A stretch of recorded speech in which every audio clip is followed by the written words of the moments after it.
नमस्कार, स्वागत है आपका। आप देख रहे हैं फास्ट न्यूज़ इंडिया और मैं निशा मिश्रा।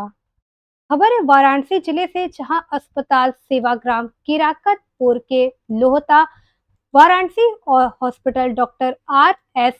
पाल ईएनटी विशेषज्ञ ने स्वास्थ्य पर विशेष परिचर्चा की। देखिए वाराणसी से आशीष श्रीवास्तव, संदीप पटेल की रिपोर्ट। इस खबर के प्रायोजक हैं फास्ट को जल्दी हो जाना तो फास्ट को बुलाना और divine Ganga tour and travels, Varanasi की अपनी शान, अपनी पहचान। फास्ट स्टोर, यहाँ मिलती है आपको हर सामान सस्ते दाम पर। एक्वा जंगल वाटर पार्क, जब भी हो घूमना तो मिर्जापुर आना। फास्ट न्यूज इंडिया देश का तेजी से बढ़ता न्यूज चैनल, जहां मिलता है 15 लाभ तुरंत जुड़े। Doctor S K. सिंह, वरिष्ठ नेत्र सर्जन, जिला अस्पताल देवरिया, यूपी।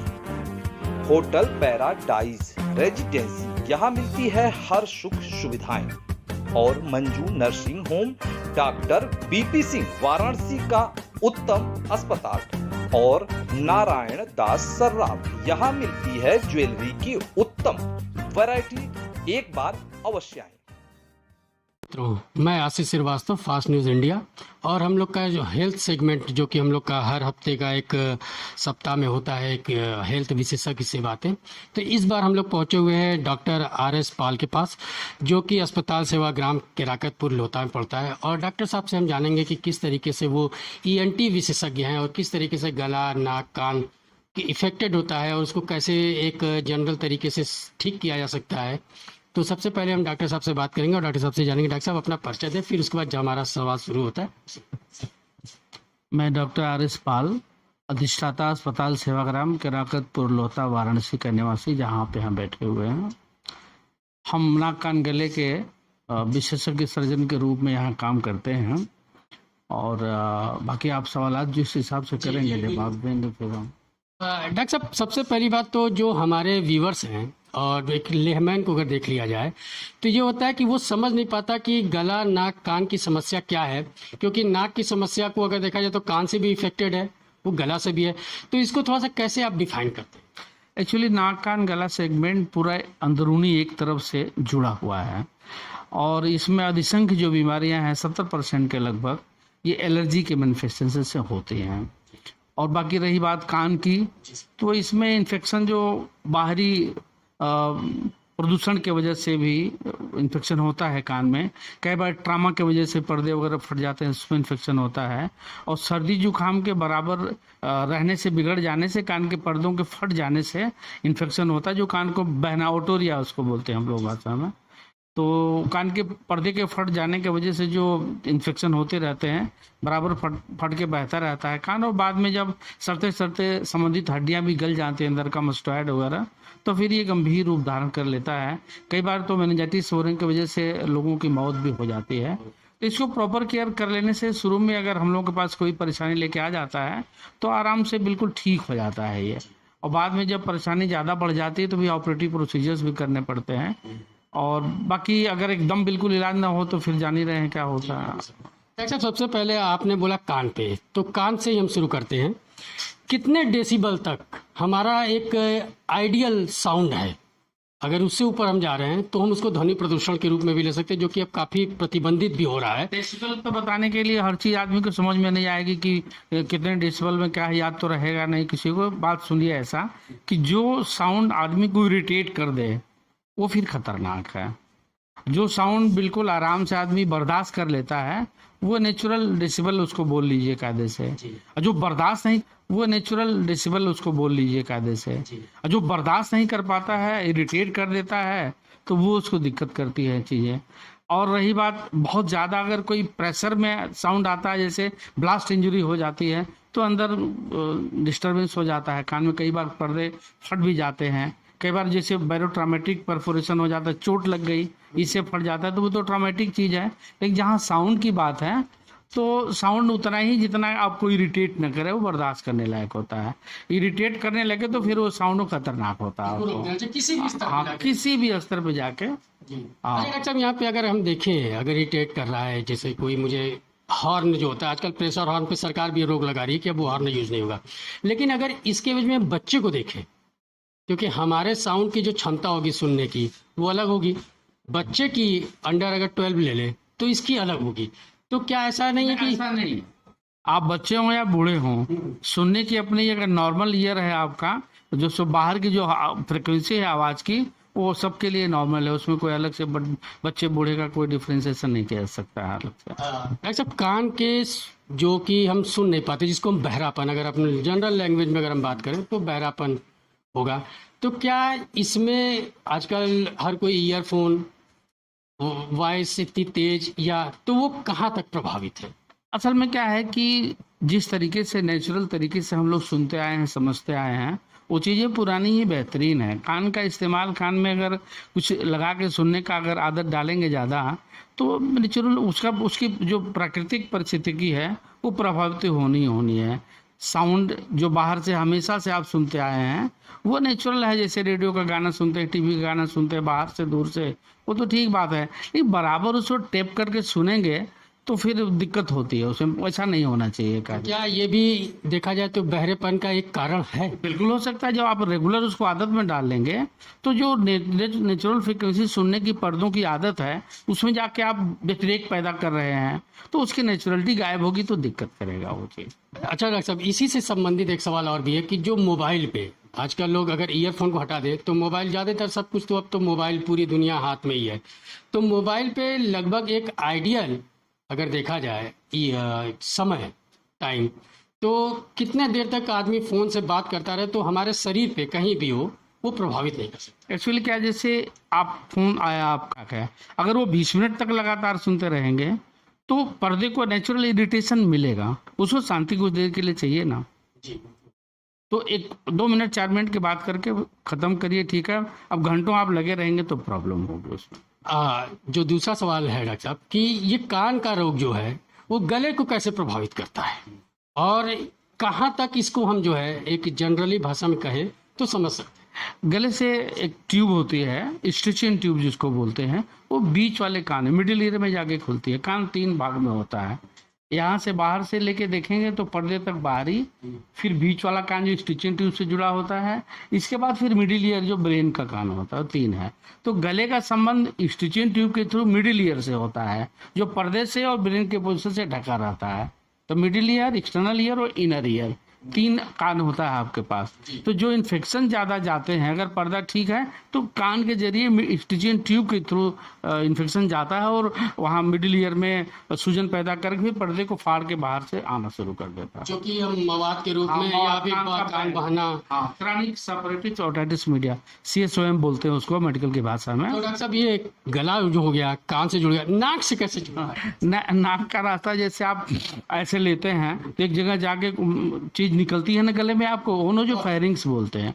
ओनोजो फायरिंग्स के जगह नाक की ओपनिंग होती है गले में, तो ये नाक कान गला फिर एक का एक हो गया, ये एक जुड़ गया आप। यहाँ से हाँ बिल्कुल जुड़ता अच्छा, है। किन परिस्थितियों में डॉक्टर साहब गला, किन परिस्थितियों में जो गले में अगर इन्फेक्शन हो गया तो कान किन परिस्थितियों में प्रभावित होना शुरू होता है, उसको क्या कहते हैं? इन्फेक्शन हो गया, गले में इन्फेक्शन अगर है, स्टिचिंग ट्यूब के थ्रू जब मिडिल में पहुंचेगा इन्फेक्शन, तो पहले कान भारी होना शुरू होगा, फिर भारी होने के बाद फिर दर्द होना शुरू हो जाएगा।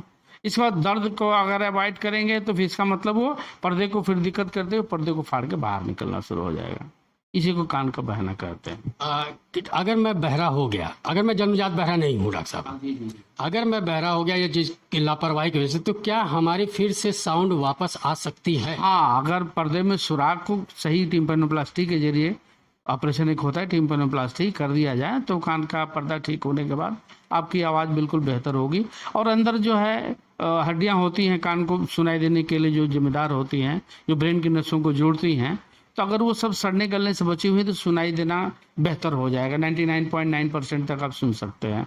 वो सब चीज़ें अगर खतरनाक स्थिति में गल के निकल चुकी हैं तो सुनाई देना थोड़ा सा परेशानी हो सकती है, लेकिन उससे होने वाला इन्फेक्शन, उससे होने वाला कोई खतरनाक जैसे वो आपको मतलब हमेशा टिटनेस का खतरा रहता है, जो जानलेवा है वो, तो हाँ वो टिटनेस तो जानलेवा है, जानते हैं। आजकल तो थोड़ा सा काफ़ी महंगा इलाज हो गया, कुछ बच भी जाते हैं लोग, पहले तो टिटनेस होने के बाद कहाँ बच पाते थे लोग। डॉक्टर साहब, एक चीज़ ये देखा गया है, क्योंकि अब बहुत से हॉस्पिटल ऐसे भी हैं कि जो जन्मजात आदमी बोल नहीं पाता, जैसे बच्चा है, तो शुरुआत में तो समझ में नहीं आता कि बच्चा सुन रहा है कि बोल नहीं पा रहा है, लेकिन जब आदमी को ये महसूस होना शुरू हो जाता है तब तक हमको लगता है 3 से 5 साल हो जाता है। तो उस कंडीशन में क्या इसका इलाज हो पाता है? क्योंकि एक कहावत है कि जो सुन नहीं पाता वो बोल नहीं पाता, ये कहाँ तक सही है और क्या ये ट्रीटमेंट के द्वारा ठीक हो सकता है? एक्चुअली आप बोलते हैं जब सुन पाते हैं तभी सीखते हैं, आप सुन के ना, जब कुछ सुनेंगे तब सीखेंगे तो बोलेंगे। अब सुनाई नहीं देगा तो फिर आपको पता नहीं कि रोटी बोल रहे हैं कि चावल बोल रहे हैं। केवल मुंह की कॉपिंग करके, लिप कॉपिंग करके ही पता लग पाता है आ ऊ आ करके जो बोला जाता है। तो जैसे गूंगड़े बोलते नहीं देखते हैं, कुछ उनकी भाषा अनबन होती अपने हिसाब से तो बोलते रहते हैं, लेकिन लैंग्वेज नहीं बोल पाते, इसलिए कुछ सुनाई नहीं, उन्होंने सुनाई नहीं तो समझा नहीं तो फिर भाषा बनेगी नहीं। तो उसके लिए कॉकलियर इम्प्लांट एक आ रहा है आजकल, कॉकलियर इम्प्लांट होता है, फिर इसके बाद वहाँ से सुनाई देता है, ट्रेनिंग दी जाती है और स्पीच थेरेपी दी जाती है, तब बच्चा सुनता है, समझता है, फिर तब बोलना शुरू करता है। तो इस प्रक्रिया में डॉक्टर साहब कितना समय लग जाता है? अब जल्दी से जल्दी 5 साल की उम्र में अगर कॉकलियर इम्प्लांट कर दिया जाए तो ज़्यादा बेहतर रिजल्ट आते हैं। महंगा है, आजकल तो भारत सरकार ने 5 लाख के इलाज के वो को फ्री करके कर दिया है, तो प्रधानमंत्री को यहाँ, इसलिए प्रधानमंत्री को, तो मोदी जी को बहुत बहुत धन्यवाद दिया जाना चाहिए, जो कि कभी हुआ ही नहीं था, कभी इस तरह का कोई प्रोसीजर ही नहीं रह गया था।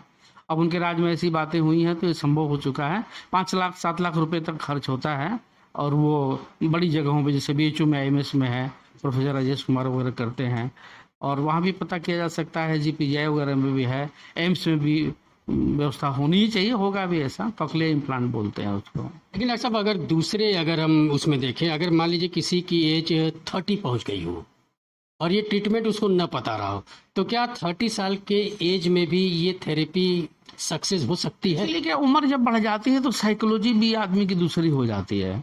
अब वो स्पीच थेरेपी को कितना सपोर्ट कर पाएगा ये तो देखने की बात होगी। अमूमन लोग बहुत ज़्यादा उम्र बीत जाती है तो अवॉइड करने लगते हैं सब चीज़ों को। अब ये तो एक रिसर्च की बात हुई कि बहुत ओवर एज आदमी को लगा के देखा जाए वो कितना हमें रिस्पॉन्ड करता है स्पीच थेरेपी को। अब ये रिसर्च की बात होगी, भी नई नई चीज़ें चली हैं तो बच्चे तो एक्सेप्ट कर लेते हैं, कोई दिक्कत नहीं है, वो नए हैं। अब बुजुर्ग आदमी कितना कर पाता है ये फिर देखने की बात होगी, ये रिसर्च का मैटर है। आपने गला को कान से जोड़ा और नाक भी सब जुड़े हुए हैं, तो क्या इस पोजीशन में गले का कैंसर भी कहीं ना कहीं जवाबदेही हो जाता है? गले का कैंसर तो मैक्सिमम ये है कि जहाँ लोग कांस्टेंट इरिटेशन वाला घाव अगर हो रहा है दांत से पकड़ के, या कहीं भी बराबर घाव हो रहा है, तो वो कैंसर का रूप पकड़ लेता है। इल ट्रीटेड कोई इन्फेक्शन है टॉन्सिल्स वगैरह का, तो वो इन्फेक्शन हो जाता है। और सबसे बड़ा इन्फेक्शन का कारण है कि सुरती, पान, बीड़ी सबका जो होता है, ये सबसे बड़ा कारण हो जाता है। और उसमें भी क्या है कि सुरती, बीड़ी, पान में मैक्सिमम लोग जो जिंदगी भर कुछ करते हैं उनको नहीं होता। कुछ लोगों को इसलिए होता है कि सुरती में, पान में, जर्दे में बहुत सी ऐसी चीज़ें जिससे ओरल कैविटी को इरिटेशन रहता है, उसे एलर्जिक रहता है, पता नहीं चल पाता लोगों को। उनको जिनको बार बार इरिटेशन और घाव बनना शुरू कर देते हुए समझ लेना चाहिए कि हमें पान से, गुटखे से एलर्जी है, नहीं तो फिर जानलेवा तो हो ही जाएगा वो। अच्छा डॉक्टर साहब, ये गले के, जैसे कि गला से आप जुड़े हुए हैं, तो क्या ये जो कैंसर है, जैसे पान, एक मान लेते हैं कि एक इसका कारण है, लेकिन महिलाएं तो इसको सेवन बहुत कम करती हैं, हमको लगता है कि पॉइंट में अगर चला जाए तो पॉइंट, लेकिन माउथ से या गले से अगर देख ले तो वो सबसे ज्यादा पीड़ित है। असल में क्या है, क्या ये जेनेटिक है? नहीं, ऐसा जेनेटिक नहीं है, बिल्कुल ऐसा नहीं है कि जेनेटिक हो, जिसके बाप को कैंसर है उसके लड़के को होगा, ऐसा नहीं है। ओरल हाइजीन आपकी कैसी है, परफेक्ट है कि नहीं। और भारत में हम समझते हैं कि करीब 40-50% लोग बहुत इल ओरल हाइजीन के तमाम लोग हैं। सर थोड़ा सा इसको क्लियर कर दीजिए। मुंह में हमेशा गंदगी रहना, ब्रश न करना, टाइम टू टाइम ब्रश न करना, दांतों की देखभाल प्रॉपर नहीं कर पाना, बराबर टीथ बाइट हो रहा हो, हरदम चोट लग रही हो, उसको अवॉइड कर देना, बाद में लास्ट स्टेज में पहुंचना डॉक्टर के पास, तो कहाँ से बचा पाएगा डॉक्टर? क्या है, कभी भी कोई एबनॉर्मलिटी आपके शरीर में आ रही है, मुंह में आ रही है, तो उसको डॉक्टर से आप समझिए। ओरल सर्जन है, दांत वाले हैं, हम लोग बैठे हुए हैं, आप समझिए, तो हम लोग उसको देखते ताकते हमारा पता रहता है कि क्या है क्या नहीं, क्या करो क्या नहीं करो। तो उसमें लोग अवॉइड करते हैं। मुंह इतना गंदा, कई बार मरीज आते हैं, इतना बदबूदार मुंह रहता है, पायरिया पड़ा हुआ है, पूरे दांत सड़ गए हैं, उम्र 70 साल है, कोई फर्क नहीं पड़ता है। तो ये सब चीज़ें कैंसर का कारण होती है। और कैंसर होने के लिए तमाम बहुत से जीन ऐसे हैं जिम्मेदार, जिनका अभी तक खोज नहीं हुआ है। तो खोज हो जाएगा तो वो ट्रीटेबल हो जाएगा, मतलब जांच हो जाएगी कायदे से, तो इलाज हो जाएगा, अलग बात है। तो बहुत सी ऐसी चीज़ें हैं कि ज़िंदगी भर गंदगी रहती है, उनको कैंसर नहीं होता। अगर इम्यूनिटी उनकी अच्छी है और कैंसर होने के प्रति उनका शरीर जो है ना होने देने के लिए सेंसिटिव है, और नहीं होता। किसी को हो जाता है तो हो जाता है, जेनेटिक नहीं जेनेटिक नहीं है, ऐसा कुछ नहीं है। डॉक्टर साहब ये चिकन जो साइनस है, जो ऐसा कुछ नहीं है। डॉक्टर साहब ये चिकन जो साइनस है, जो साइनस की बीमारी या हम जनरल भाषा में कहें वायरल इन्फेक्शन, सबसे पहले हमको नाक से ही शुरू होता है। तो इस समय बहुत तेजी से फैला हुआ है, तो वो कहाँ तक जिम्मेदार है हमारे कान को प्रभावित करने में? अब बताया मैंने ना कि नाक कान गला एक जगह से जुड़ा हुआ है पूरा। तो ये अब सांस तो आप मुंह से लेते नहीं ज़्यादा, अब सांस लेने की नाक ही बनी है, तो पहला तो आक्रमण तो नाक पे होगा ना, नाक पे होगा। अगर आपका पूरा कैविटी नाक वाली एलर्जिक है तो फिर एलर्जी होगी, लॉन्ग स्टैंडिंग एलर्जी होगी, तो इनका इन्फेक्शन पहुंचता रहेगा गले में, कान में। ये कंटिन्यूस स्रोत तो नाक से ही बनेगा ना। ये मतलब डॉक्टर साहब हमारा सही ये सवाल करने का मतलब था कि ये वायरल इन्फेक्शन जो है, जो साइनस है, ये क्या है? ये इतना मतलब मुझे लगता है कि 80% लोग तुरंत चपेट में। वायरल को पहले समझिए कि वो जीवित अजीवित के बीच की कड़ी है, न वो जिंदा है न मुर्दा है। तो एंटीवायरल बहुत अप्रोच हो नहीं पाया है बहुत कुछ ज़्यादा, तो सेल्फ लिमिटिंग बातें होती हैं। आदमी की इम्यूनिटी फिट है तो फिर वायरल इन्फेक्शन हुआ, फिर आया गया, हो गया। हाँ, सिम्प्टोमेटिक ट्रीटमेंट डॉक्टर देता है, हाइपरपेरेक्सिया में है तो दे दिया पैरासीटामोल, ठीक हो गया, कुछ एंटी एलर्जिक दे दिया, इन्फेक्शन ना होने पाए तो एंटीबायोटिक्स भी दे दिया, इस तरह से काम चला लिया। अच्छा डॉक्टर साहब, ये अगर हम देख लें नाक कान गला, तो कहीं ये आँख पर भी इफेक्ट करता है? क्योंकि ये सब चीज़ जुड़ी हुई है पूरी। ऐसी चीज़ें अगर सलेबा में आकर के नीचे गई तो स्टमक में जाएंगी तो फिर उसका नुकसान संभव है, पूरी तरीके से। आज संभव है। कोई बैक्टीरिया इस तरह का चला गया जो आपके इसकी कार्यकी को प्रभावित किया स्टमक को, तो संभावना बनी रहती है बिल्कुल। थैंक यू डॉक्टर साहब। आपने देखा कि हम पॉल सर ने हमारे साथ जो है आप बताया ईएनटी के विषय में, और हमको लगता है कि हमारे व्यूवर्स को जो चीज़ें नहीं समझ में आई वो डॉक्टर साहब के हॉस्पिटल पे आके मिल सकते हैं। नेक्स्ट समय हम फिर मिलते हैं अपने सहयोगी के साथ, जो है संदीप पटेल के साथ, फास्ट न्यूज़ इंडिया। धन्यवाद, थैंक यू।